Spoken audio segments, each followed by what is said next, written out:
Sa bidyong ito, ituturo ko sa inyo kung paano magpalit ng pangalan sa Facebook. Ituturo ko sa inyo step by step, so napakadali lang nito. Okay, punta lang kayo sa inyong Facebook application. So once na nakalagin na kayo sa inyong Facebook account, so dito sa homepage, tap nyo lang yung 3 line na nasa kanang taas na bahagi.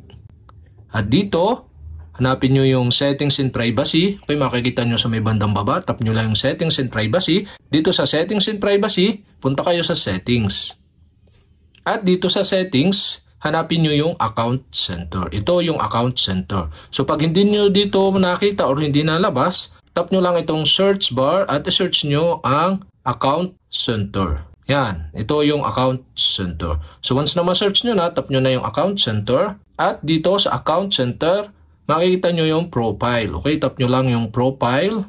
At dito sa profile, so tap nyo ulit itong profile nyo. At dito makikita nyo na yung name. Tap nyo lang yung name. At dito sa part na to, pwede nyo nang palitan ng pangalan. So ang nakalagay na pangalan ko is Chad Kabili. So sample natin, palitan natin ng Richard.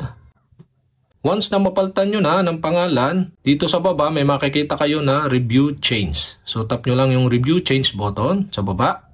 At yan, preview your new name. Dito pwede kayong mamili, pwede yung una yung pangalan, or pwede yung una yung apelyido. So, try natin or set natin yung pangalan ng una. So, after nyo ma-set, tap nyo na yung Save Change button dito sa baba. At Name Updated Successfully. Yan, updated na yung name natin. Richard Kabili na. So, okay guys, ganun lang kadali kung paano magpalit ng pangalan sa Facebook.